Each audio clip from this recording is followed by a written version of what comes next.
So guys welcome back to my YouTube channel. So next week के लिए जो pairs मेरे वॉच लिस्ट में है उसको मैं आपके साथ डिस्कस कर रहा हूँ। तो पहला पेयर हमारे वॉच लिस्ट में जो मैं देख रहा हूँ जिसमें मेरा ऑलरेडी ट्रेड चल रहा है, this is NZD-JPY on for already time frame. तो 4 घंटे के टाइम फ्रेम आप क्या देख रहे हैं, ये वाला एक रेजिस्टेंस जोन था मार्केट के लिए। ठीक है, इसको ब्रेक करने के बाद रीटेस्ट करके फिर मार्केट हाई बनाने लगा। ठीक है, एंट्री मैंने कहाँ की है, एंट्री मैंने इस बेसिस पे की है कि मार्केट में एक हाई क्रिएट को एक लो राई हो, फिर एक एयर हाई, फिर ये रिट्रेसमेंट के लिए भी आता है। यहाँ कहीं मैंने एंट्री ली है। ठीक है, मैं एक्सपेक्टेड टारगेट यहाँ कर रहा हूँ। फिबोनाची वाइज भी लेवल बहुत अच्छा है।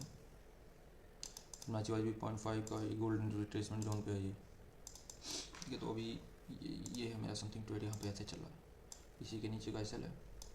एसएल में और थोड़ा अगर छोटे टाइम फ्रेम पे शिफ्ट करूँगा तो एसएल मेरा अभी और छोटा हो गया है।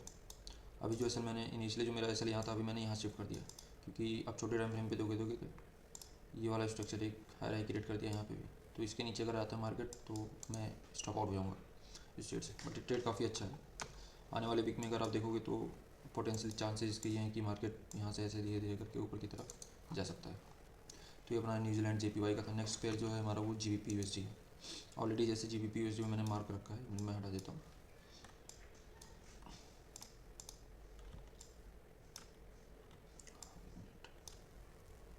अगर आप देखोगे GBP-USD में तो प्राइस क्या कर रहा है, प्राइस इस रेंज में चल रहा था, इस चैनल में चल रहा था काफ़ी टाइम से। अब ये चैनल ब्रेकआउट दे चुका है, बट ब्रेकआउट पे तो हम ट्रेंड नहीं लेंगे।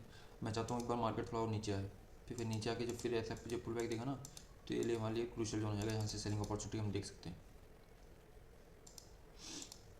यहाँ से अपन जो है सेलिंग अपॉर्चुनिटी हम लोग को मिल सकती है। रीज़न बीइंग क्या होता है, सेम लॉजिक है।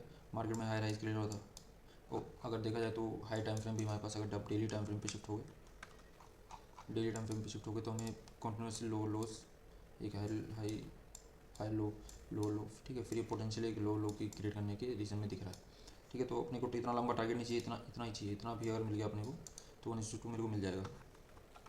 तो मैं ये भी ट्रेड देख रहा हूँ पॉसिबली नेक्स्ट वीक के लिए। ये ट्रेड मैं देख सकता हूँ। अगर मान लो मार्केट यहाँ पे रिट्रेसमेंट करता तो यहाँ का ऐसे लेकर हम लोग यहाँ की 1:2 के करीब देख सकते हैं ट्रेड। ठीक है, नेक्स्ट ट्रेड जो हमारे वो USD में है। अब USD भी काफ़ी इंटरेस्टिंग सेटअप है। अगर आप देखोगे ऑजी के जितने पेयर हैं सब बुलिश हैं। तो अब डेली टाइम फ्रेम पे देखो तो मार्केट क्या किया था, मार्केट ये जो यहाँ से सपोर्ट लेने के बाद एक अच्छा क्रूशियल लेवल जो सपोर्ट यहाँ से बाउंस बैक काफ़ी किया। ठीक है, फिर फ्लैग पैटर्न देके फिर कंटिन्यूस रैली कर दिया। अभी कह रहा फिर सेम चीज़ कर रहा है, यहाँ पे कंसोलिडेट करके एक जाने के लिए एकदम मतलब रेडी है। अब यहाँ पे छोटे टाइम फ्रेम पे थोड़ा समस्या है। छोटे टाइम फ्रेम में रिट्रेसमेंट पूरा हो गया। रिट्रेसमेंट अगर इस बार लो का आप रिट्रेसमेंट देखोगे, यहाँ से एक हाई की रेट के मार्केट में, फिर रिट्रेसमेंट करके तुरंत जाना चाहिए था बट गया नहीं, तो यहाँ कंसोलिडेट कर रहा है। तो यहाँ पे हम कंफर्मेशन का वेट करेंगे। कंफर्मेशन छोटे टाइम फ्रेम पे लेंगे हम। छोटे टाइम फ्रेम पे अपने पास देखोगे तो ये एक जोन भी अपने पास ये सपोर्ट का जोन है। मार्केट यहाँ से सपोर्ट ले रहा है। तो अगर मान लो मार्केट ये कर रहा है, यहाँ पे भी छोटे टाइम फ्रेम पे 1 घंटे के टाइम फ्रेम पे एक लो क्रिएट कर दिया। ठीक है, अब बुलिश होने के लिए अपने को क्या चाहिए, स्ट्रक्चर चेंज चाहिए। स्ट्रक्चर चेंज कैसे होगा, जब एक प्रीवियस हाई को previous break of structure change of character यहाँ देगा, फिर जब रिट्रेसमेंट करेंगे तो हम यहाँ कहीं ट्रेड पंच कर सकते हैं ऊपर के लिए। अगर समथिंग यहाँ कहीं आता है तो फिर यहाँ कैसा होगा, 1:2 टारगेट मिल जाएगा अपने को। 1:2 बहुत है मार्केट में प्रॉफिटेबल होने के लिए। लोग अंडर एस्टिमेट करते हैं बट मेरे हिसाब से बहुत है। क्योंकि आप प्रीवियस देखोगे ना, प्रीवियस मार्केट क्या है, प्रीवियस मार्केट ने भी सेम चीज़ किया। मार्केट यहाँ फिर छोटे टाइम पे लो लोस क्रिएट करते आ रहा था, फिर इसने एक बार हाई निकाला, इस वाले यहाँ स्ट्रक्चर ब्रेक दिया, फिर रिट्रेसमेंट के बाद उड़ गया 1:2 यहाँ मिल जाता। सेम चीज़ अपन यहाँ देखेंगे, सेम चीज़ देखेंगे। मार्केट में आने दो, नीचे आ रहा है लो क्रिएट। ये भी 1 घंटे में ना 15 मिनट पर और क्लियर हो जाएगा। तो अगर ये मार्केट ऐसे आगे आता है, यहाँ पे आता है तो यहाँ कहीं के लिए टारगेट देख सकते हैं। लेकिन उससे पहले कुछ नहीं। ये अच्छा सेटअप है, अगर प्ले आउट करता है तो मैं ज़रूर लूँगा इसमें ट्रेड। नेक्स्ट जो है हमारा GBP-UD है। GBP-UD अगर आप 4 घंटे भी देखोगे ना, GBP-UD 4 घंटे नहीं, डेली टाइम फ्रेम पे, जो डेली टाइम फ्रेम मार्केट काफ़ी बेरिश है। क्योंकि GBP फंडामेंटली वाइज भी और एक बहुत स्ट्रॉन्ग है AD। ठीक है, तो ये ट्रेड भी अपना बहुत अच्छा प्ले आउट कर सकता है। आप देखो कंटिन्यूसली मार्केट में लो लोज दिख रहा है। ये देखिए अभी क्या कर रहा है, यहाँ पे इस लो क्रिकेट के लगभग 3-4 बार यहाँ सपोर्ट पे ले रहा है, बार सपोर्ट।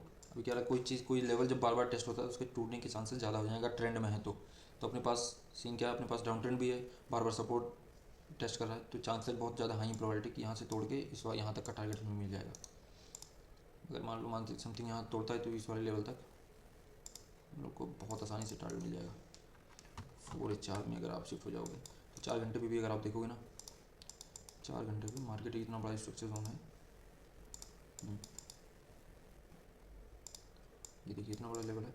अब 4 घंटे भी अगर देखो तो मार्केट ने लो लो यहाँ पे शिफ्ट कर दिया, लो लो लगा दिया। अब ये रिट्रेसमेंट है, या फिर हम लोग यहाँ पे भी ट्रेड ले सकते थे, यहाँ कैसे लग के, नहीं तो अगर यहाँ मिल रहा है तो यहाँ फिर एक बार इसको और तोड़ने दीजिए, फिर जब रिट्रेसमेंट करना है तो और काफ़ी क्रूशियल ट्रेड है तो यहाँ फिर ले सकते हैं।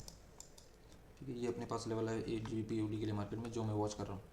अब बाकी अपना एनालिसिस खुद करिए, बस सभी को देखिए, बट जो आपका मन है वो करिए, क्योंकि मैं भी गलत हो सकता हूँ, कोई मार्केट में सही नहीं होता, एक प्रोबेबिलिटी पे सब काम करते हैं।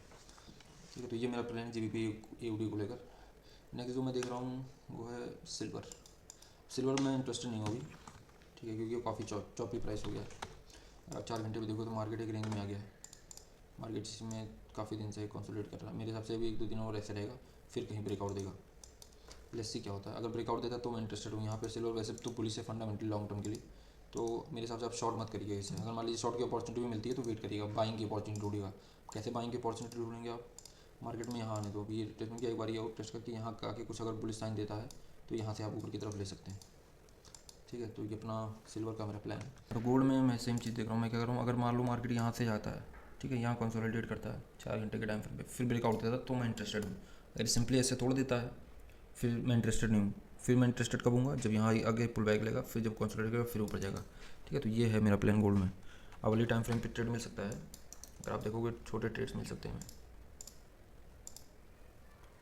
छोटे ट्रेड्स यहाँ पे मिल सकता है। मान लीजिए मार्केट ही देखिए, अगर आप देखो छोटे टाइम फ्रेम पे हाई रेगुलेट करते आ रहा है, तो यहाँ के पुल बैक अगर मिल रहा है तो यहाँ का एसएल लेके यहाँ तक का टारगेट या फिर हाई भी टारगेट हम लोग को मिल सकता है। बट पर्सनली जो मैं गोल्ड में देख रहा हूँ, मैं चाहता हूँ कि एक टाइट रेंज में कंसोलिडेट करके फिर ब्रेकआउट दे, क्योंकि अब बहुत ऊपर चला गया है गोल्ड, समथिंग बहुत ही ऊपर है। अब यहाँ पे मैं अगर यहीं ट्रेड लेता हूँ, यहाँ कैसे लेता हूँ, तो कोई वो लॉजिक नहीं बनता। मुझको छोटे टाइम फ्रेम या 4 घंटे पे कंसोलिडेशन चाहिए, काफ़ी अच्छा कंसोलिडेशन चाहिए, उसके बाद समथिंग ऐसे ब्रेकआउट मिले, फिर मैं इंटरेस्टेड हूँ। नेक्स्ट अपना पेयर है जो बिटकॉइन। अब बिटकॉइन में भी काफ़ी ठीक है, मेरे को यहाँ तक का टारगेट में दिख रहा है, आगे 95,000 तक का। ठीक है, अगर आप देखोगे प्राइस यहाँ पे ये वाला जो ब्रेकआउट मिला था, इसको भी हमने कैप्चर किया था। यहाँ कहीं मैंने ट्रेड पंच किया था समथिंग, यहाँ कहीं एसएल था मेरा, यहाँ फिर मैंने कहीं एग्जिट कर लिया था, 1:2 मेरे को मिल रहा था। ठीक है, सेम गोज विथ तरह भी मैं ट्रेड यहाँ ले सकता हूँ, यहाँ कहीं पे मैं ट्रेड पंच करूँगा समथिंग, यहाँ मेरा रहेगा एसएल, और फिर ये मैं ले रहा हूँ भाई, आपकी जरूरी नहीं आप भी लो कोई चीज़। ठीक है, आप अपना एनालिसिस करके तब आप ट्रेड में मार्केट में किसी की लॉस वगैरह होने के चांसेस बहुत ज़्यादा होते हैं भाई। बिटकॉइन ऊपर से एक ही कैंडल में पूरी मार सकता है, नहीं तो फिर मेरे को क्या लग रहा है, ये चीज़ अगर यहाँ से ऐसे जा रहा है तो 1 घंटे के टाइम फ्रेम पे अगर आप देखोगे तो मार्केट अगर समथिंग ऊपर गया तो इस वाले लेवल को ऐसे ब्रीच करने के बाद यहाँ तक ये जा सकता है बहुत आराम से। अगर ऊपर की तरफ निकला, नीचे की तरफ अगर निकलता तो मेरा यहाँ कहीं एसएल है। यहाँ पे अपने पास एक सपोर्ट जोन भी ना, अगर आप देखो तो बहुत क्रूशियल लेवल था, मार्केट बार बार टेस्ट करने की कोशिश कर रहा था बट तोड़ नहीं पाया, तो अभी यहाँ पे जाके रेजिस्टेंस सपोर्ट ले रहा है, तो चांसेस हाई हैं। देखो बाकी मार्केट में कुछ सर्ट नहीं होता, सब पॉसिबिलिटी का गेम है। सेटअप अच्छा मिले तो आप लोग, सिंपल सा फंडा, आपको नहीं समझ रहा मतलब भाई, अगर दिमाग में कहीं भी डाउट है कि यार ये ऐसा हो सकता है, भाई ट्रेड ही मत लो, एकदम पूरा फुल फोकस फुल कॉन्फिडेंस के साथ जाना, तभी आप ट्रेड होल्ड कर पाओगे। तो ये अपना एनालिसिस है पूरा वीकली का, आई होप आपको अच्छा लगा होगा। अगर अच्छा लगे तो लाइक एंड शेयर जरूर करिएगा। थैंक यू, मिलते हैं नेक्स्ट वीक में।